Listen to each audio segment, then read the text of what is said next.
Welcome to our webinar for Borlaug Field Award nominations. My name is Ellen Franzenburg. I'm the Director of Awards and Lectures at the World Food Prize Foundation. And today we're going to be talking about the Borlaug Field Award, also known as the Borlaug Award for Field Research and Applications.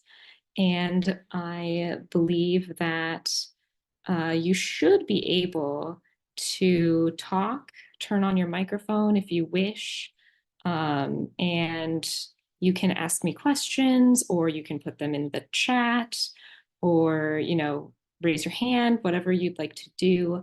If you have questions throughout the webinar, I am going to go through a quick overview to kind of go over everything about nominations, how to nominate, what the process is, that sort of thing, and questions at the end. So we can get started.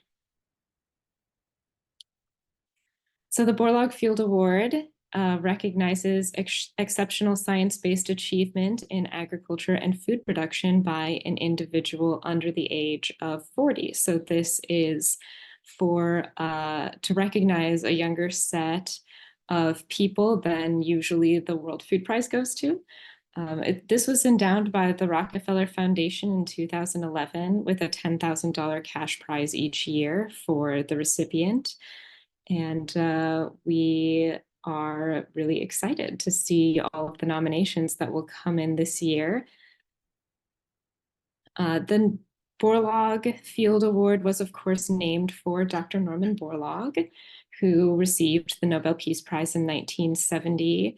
And when he passed away, the Rockefeller Foundation and the World Food Prize Foundation got together to endow this award in honor of him.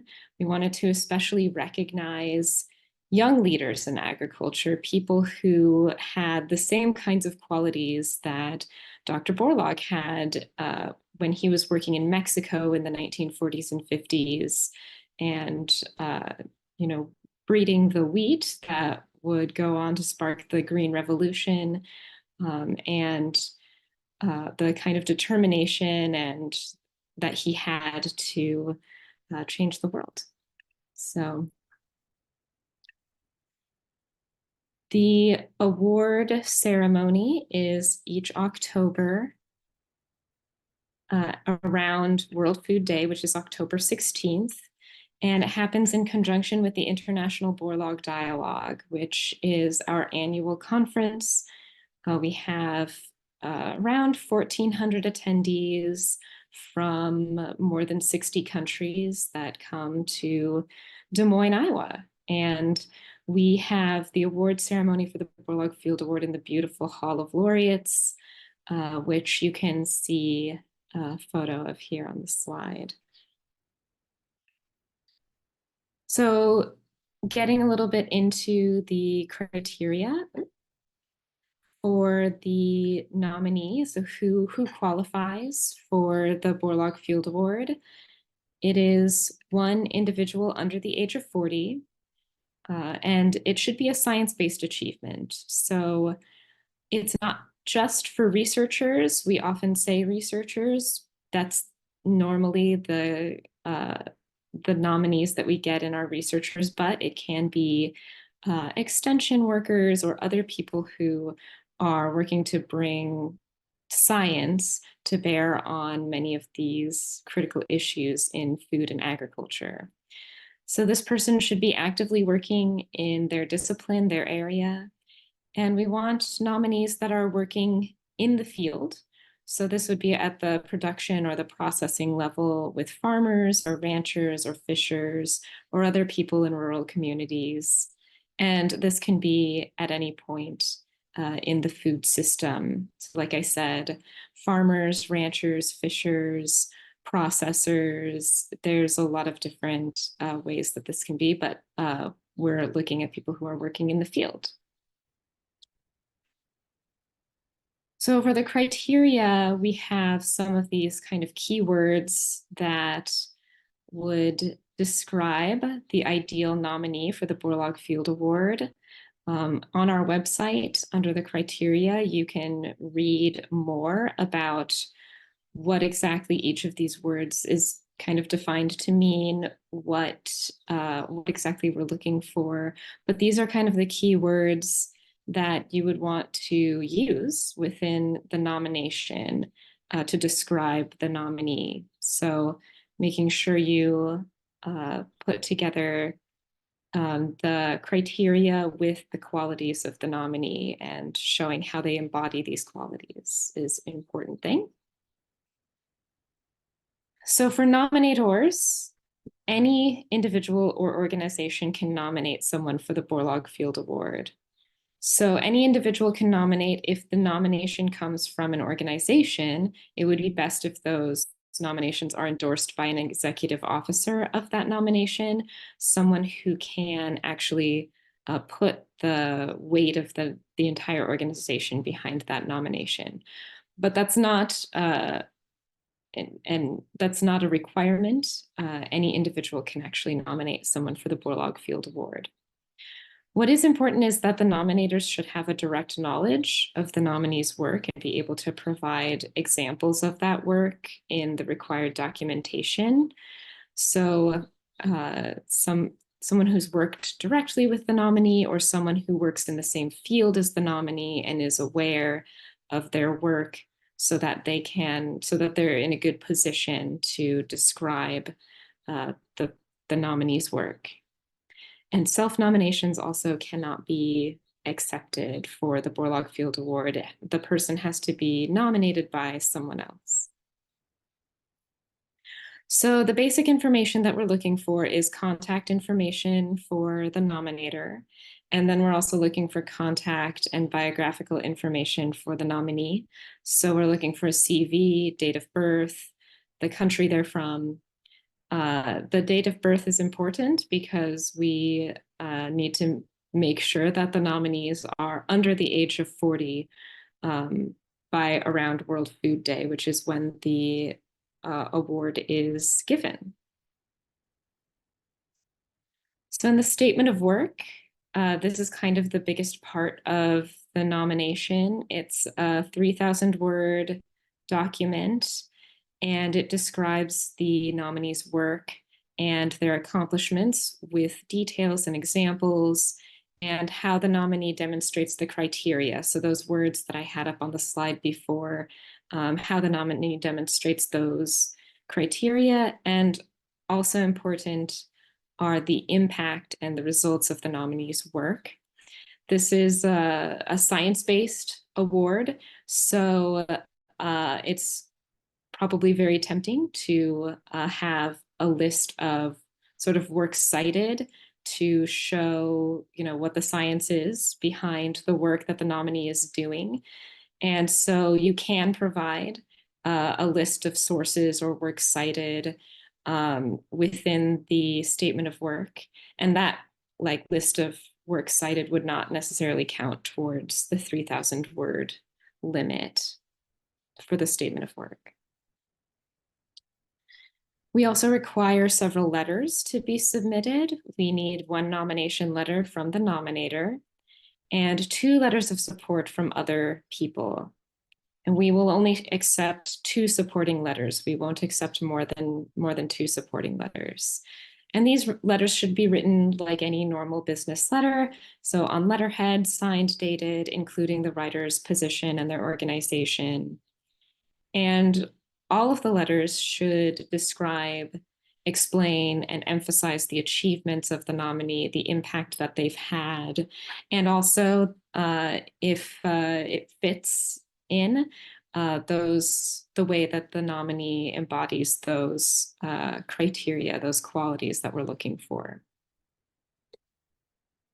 We also do require 1 headshot photo of the nominee, and optionally, 2 additional action photographs can be included in the nomination. There is an option to include captions with those 2 action photos so that we kind of know what it is we are looking at for that. But of course, that's optional.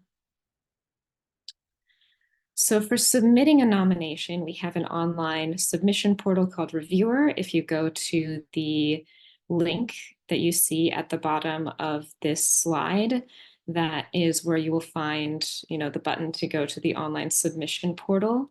Now, when you get to the submission portal, it will ask you to create an account and a password, and that will allow you to log in as many times as you need to complete the nomination. So you can log in, you can complete part of the nomination, upload some of the documents, and then you can save it and return later to complete the rest of the nomination if you need to do that.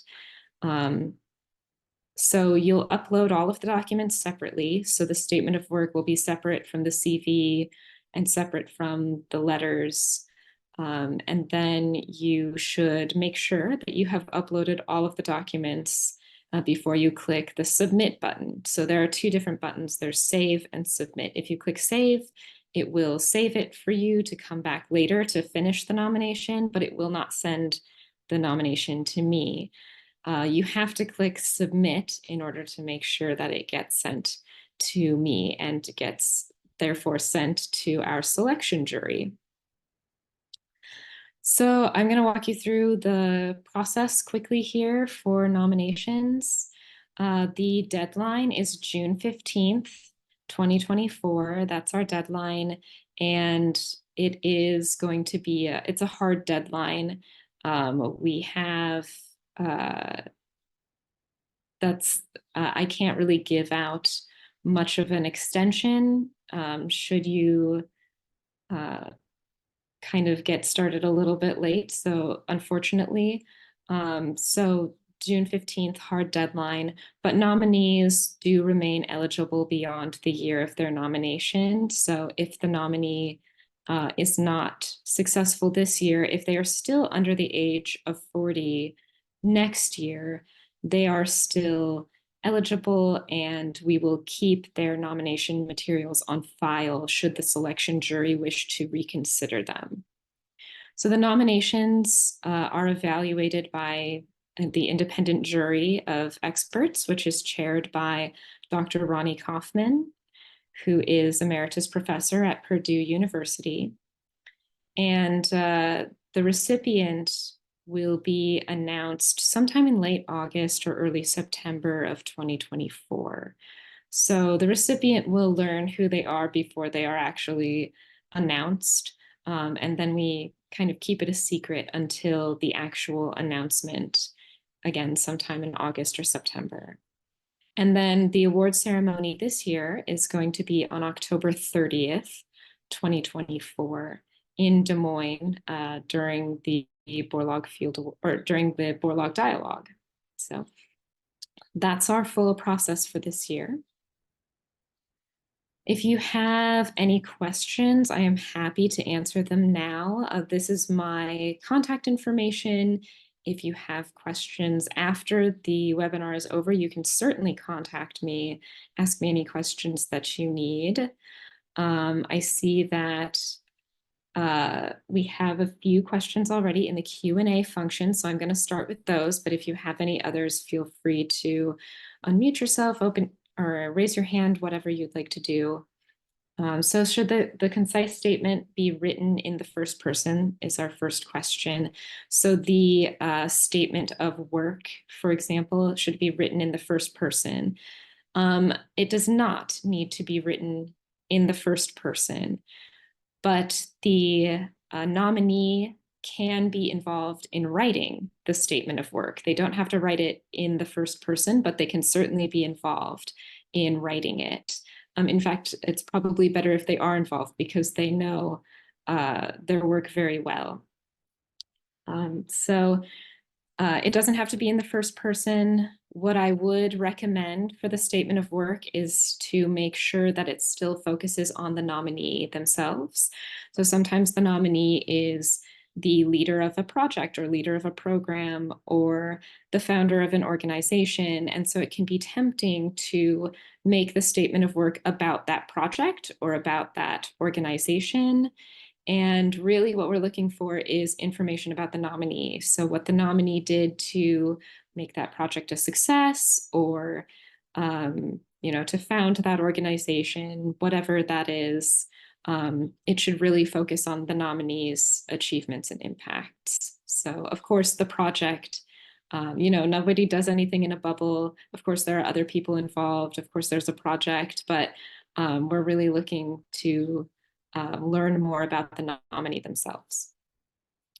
So another question is, are there any recommendations on letters of recommendation? So for who should they come from? I would recommend that the letters of support should come from people who are familiar with the nominee and their work. So again, people who are perhaps work in that same field as the nominee and can comment on the innovation of the work the nominee has done or the impact that their work has had, that sort of thing. Or somebody who has worked directly with the nominee and the nominee's work has directly impacted them or their organization, or has helped them achieve a greater impact in their own work or something like that. So the strongest letters of support come from people who have some kind of direct connection or direct knowledge of the nominee.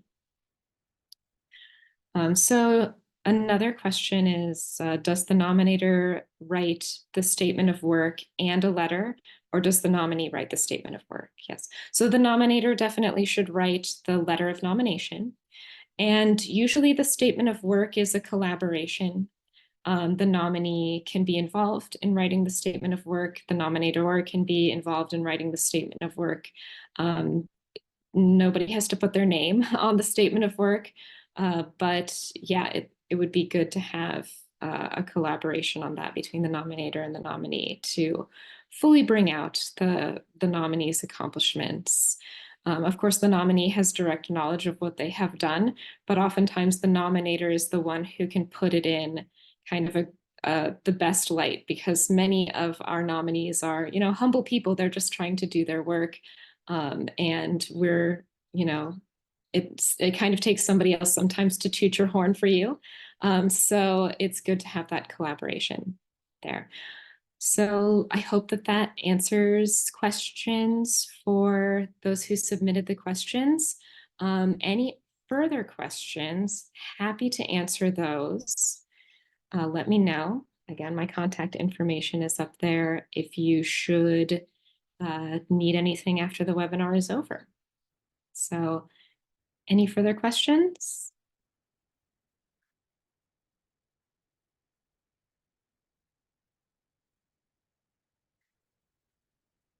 All right, well, I think that kind of concludes my presentation. So we can go ahead and conclude the webinar. And I just want to thank you for joining us. And I am really looking forward to seeing the nominees that you will bring forward. So thank you. Thanks, Ellen.